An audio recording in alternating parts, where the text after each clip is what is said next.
Oke, Pak, terkait ini Pak, mungkin implementasi program gratis pol Pak yang ada di IKIP PGRI Kaltim sendiri. Nah itu seperti apa sih Pak implementasinya? Bapak menilai terhadap program gratis pol? Oke, itu mati. Enggak Pak, ini berjalan. Oke.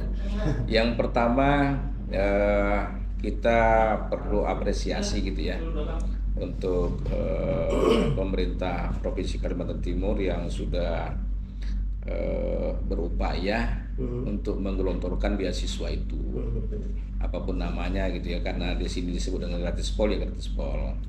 Itu kan indikasi bahwa kita menyambut positif program itu. Sesungguhnya itu adalah realisasi keinginan dari pemerintah dari dulu sebenarnya, dari zamannya Pak Gubernur Pak Wang Faruk almarhum. Yang sebelumnya itu sudah ada beasiswa memang, namanya beasiswa Kaltim Cemerlang, dan itu malah sampai ke luar negeri, gitu ya. Kerjasamanya malah dengan Rusia untuk kereta api dan seterusnya banyak gitu ya. Artinya kan dimulai dari sana. Karena apa? Karena Kaltim ini berharap ke depan itu tidak mengandalkan sumber daya alamnya, sehingga SDM-nya juga harus diperkuat dari sekarang gitu ya. Nah, dengan hadirnya gratis pol itu kan salah satunya mendorong gitu ya, karena modelnya beda sendiri dengan yang dulu. Karena sekarang gratis pol itu semuanya dibiayai gitu loh. Seluruh anak Kaltim dibiayai. Kalau dulu kan terbatas yang mengajukan saja yang dibiayai. Sekarang tidak. Yang kuliah di perguruan tinggi manapun di Kalimantan Timur itu dibiayai. Nah, alhamdulillah dengan kondisi itu kita juga bersyukur karena kenapa animo masyarakat, anak-anak kita yang lulusan setara SMA, SMK itu punya keinginan kuat untuk kuliah, gitu ya. Dan salah satunya di IKIP gitu ya. Jadi ada apa namanya, secara keseluruhan kita melihat ada tren kenaikan jumlah mahasiswa yang berminat untuk kuliah itu. Di tahun 2025 kemarin gitu. 2025. Ya, kan baru pertama ini. Iya, ada kenaikan Pak. Ya, kalau 2024 kan belum ada program beasiswa itu. Jumlah mahasiswa itu kita kurang lebih 200 saja itu. Nah, tahun ini alhamdulillah kan ada sampai 300 mahasiswa. Itu kan kenaikannya kan luar biasa gitu. Ada pengaruh gitu ya, ada pengaruh. Nah, sejauh ini Pak, tadi itu kan ada peningkatan mahasiswa Pak Ya, ini mahasiswa untuk kuliah. Nah, sejauh ini seberapa banyak Pak untuk mahasiswa yang ada di PGRI Kaltim ini yang sudah menerima fasilitas gratis pol tadi? Ya, untuk angkatan pertama, karena ini baru pertama kemarin, dari kota yang kita dapatkan tuh 255 gitu ya. 255. Jadi 160 kalau nggak salah ya, yang olahraga, kemudian 80 ekonomi, 50 itu vokasional teknologi otomotif. Nah, yang mampu kita realisasi itu kurang lebih 200 gitu ya. 200 Pak. Nah, artinya kan 255 yang diberikan jatah kuota itu kita mampu penuhi kurang lebih 200. Kenapa? Karena selebihnya itu ada yang memang dapat KIP kuliah, kemudian ada yang memang tidak bisa memenuhi syarat untuk dapatkan beasiswa itu. Kan syaratnya kan jelas itu. Harus warga masyarakat Kalimantan Timur, punya KTP KK gitu ya. Kemudian usia tidak boleh lebih dari untuk S1 itu 25 tahun. Tapi mahasiswa kita ya lebih dari itu gitu. Tapi untuk memenuhi jatah itu ternyata terkendala dengan itu. Jadi memenuhi syarat itu cuma sekitar 200-an ya. Itu Pak ya. Sebenarnya lebih sih, tapi karena sebagian ada 40. Kalau nggak salah ya 40-an yang dapat KIP kuliah. Ada yang dapat KIP ya. Ya.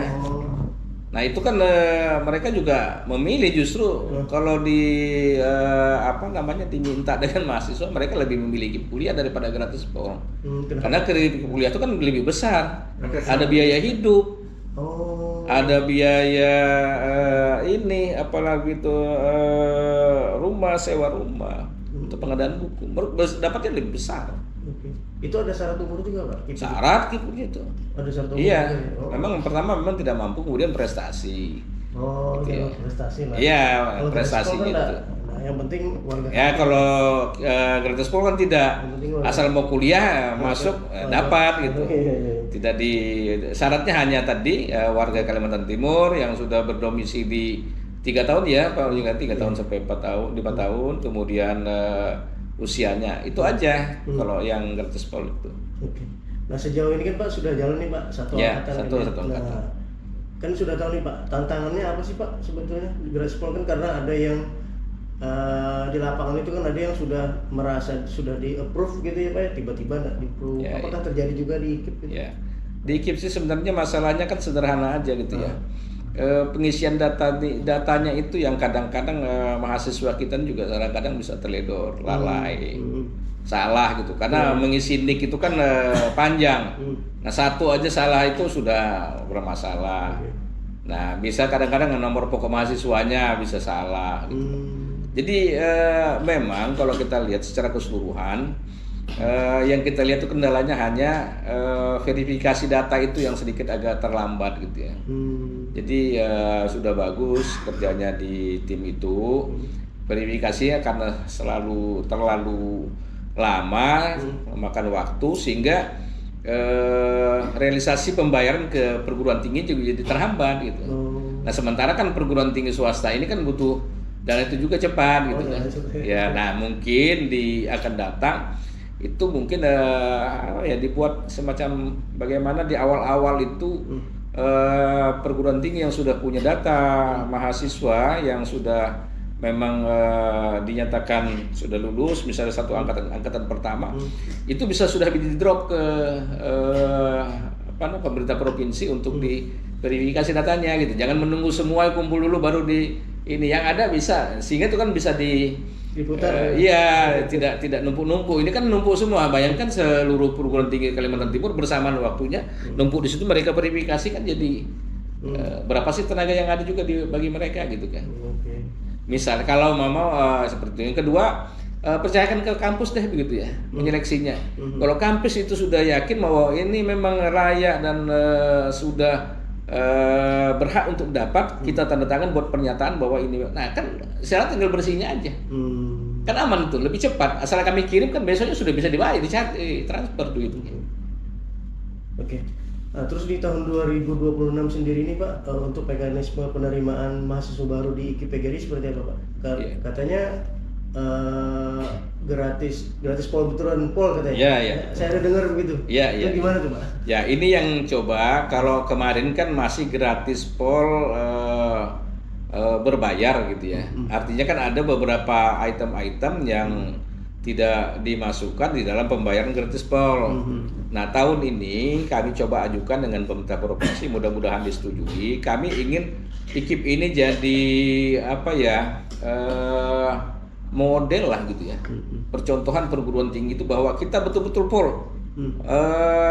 Masyarakat itu tidak sama sekali membayar Rp1 pun di kampus, gitu ya. Mulai dari biaya partisipasi, kan kalau perguruan tinggi swasta kan ada dana partisipasi itu, gitu ya. Kemudian ada dana pendaftaran, kemudian ada SPP, ada biaya bimbingan skripsi, ada yudisium, ada wisuda. Nah itu kita full sama sekali tidak ada lagi bayar gitu sampai mereka nanti mau diwisuda bawa diri aja lah untuk kuliah gitu. Yang 2026 ini. 2026 nih itu yang kami coba ajukan, mudah-mudahan nanti disetujui dengan dana seperti itu sudah kami hitung sehingga nanti mahasiswa hanya datang ke sini untuk belajar aja lagi. Orang tuanya juga sudah tidak mikirin lagi gitu loh biayanya, kecuali hanya memikirkan biaya kosnya sama makannya. Nah mudah-mudahan itu bisa direalisasi dan contoh bagi perguruan tinggi lain bahwa kita coba hitung seperti itu. Nah untuk selama ini seperti apa sih Pak? Ya. Realisasinya seperti apa? Karena kan kita ada dengar ya Pak, ini kan sebenarnya kayak subsidi Pak ya. Jadi kalau biaya kuliahnya 7 juta, nanti dikasih 5 juta, 2 jutanya orang tua yang bayar gitu.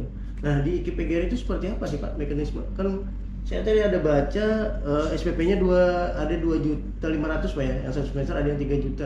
3 juta. Iya kan, per semester gitu kan. Iya, iya. Nah itu seperti apa Pak? Apakah memang 3 juta dibayarin atau memang ada batas maksimal sendiri dari program gratis pol sendiri gitu? Kalau gratis pol itu kita memang ajukan 3 juta itu 3 juta? dari awal ya, 3 juta itu dibayar gitu. Oh, gitu. Kita tidak ada. 2025 kemarin begitu juga? Iya 2005 kemarin. Nah kalau 2006 tidak ada lagi gitu loh. Pengen Bapak ya dari Tidak ada lagi. Iya, tidak ada. Sampai Nah, dengan kalau itu. sekarang kan mereka bayar SPP 3 juta nih. Tapi awal masuk mereka harus bayar tetap dana partisipasi pembangunan itu 2 juta. Kemudian nanti jalan di 6 semester ke-6 mereka bayar lagi gitu loh. 2 juta biaya untuk bimbingan skripsi. Semester 7 mereka bayar lagi untuk biaya yudisium. Dan kemudian semester 8 pada saat mau wisuda mereka bayar lagi biaya wisuda. Orang tua masih ada menanggung 4 indikator ini gitu. Berarti pengen Bapak? Nah, kemauannya kami tidak ada lagi, semuanya ready gitu loh ya. Orang tua sudah yakin bahwa ini anaknya tidak dipungut apapun gitu. Sehingga mereka tenang di kampung halamannya gitu. Hanya menyiapkan untuk kosnya aja. Biaya makan sama Kos, tinggal gitu. ya mungkin pakaian apa itu bisa. Iya. Itu harapan kita gitu. Mudah-mudahan itu bisa diwujudkan oleh pemerintah provinsi.